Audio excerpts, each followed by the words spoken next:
Welcome to Study Loop. So for this problem, we have the same setup as an earlier problem. So make sure to refer to that problem because we're going to use that result for this one.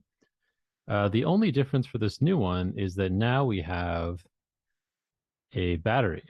So there's a battery here of 90 volts.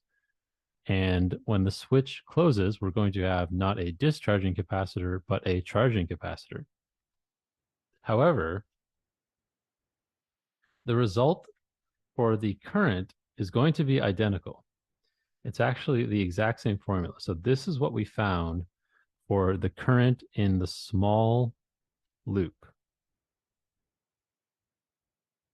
What we found was N mu 0 B over 2 pi times the ln of 1 plus A over C times I over RC times 1 over R small, where now I is 5.00 amps and R small was 15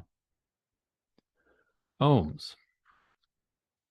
So it's the exact same result because the exact same physics is involved, right? Di dt is still going to be I over RC, so it doesn't matter that it's charging versus discharging because you'll see when you take the derivative that the exact same functional form is found. So when you take the derivative of 1 minus e to the negative t over r naught c, that's still 1 over r naught c times e to the negative t over r naught c. So it's the exact same formula. So once you substitute in the given numbers, you should find that this is 1.83 times 10 to the minus 3 amperes. Again, so refer to the problem that's referenced in this question to see where this formula comes from, but the point is it's the exact same formula. What's different is the direction of the induced current, or rather, we have to think about it a bit more.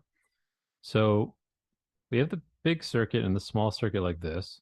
What is the direction of the current in the big circuit?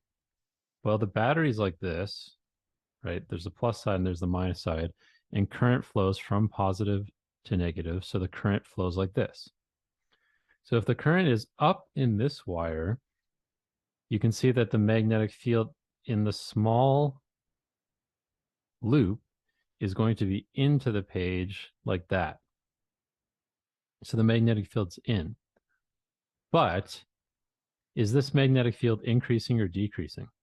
Well, we have a charging capacitor, right? There's a battery in the circuit, so as a charging capacitor, this magnetic field is increasing. So if it's into the page and increasing, the induced magnetic field must be out of the page. But if the induced magnetic field is out of the page, then the right-hand rule tells you that the induced current is like this. So I small is actually counterclockwise. So it's the same direction as for the previous problem because the two effects canceled out. The direction of the current switched, but so did whether it was increasing or decreasing. So no matter what, it's going to be counterclockwise. And that is the full solution to the problem.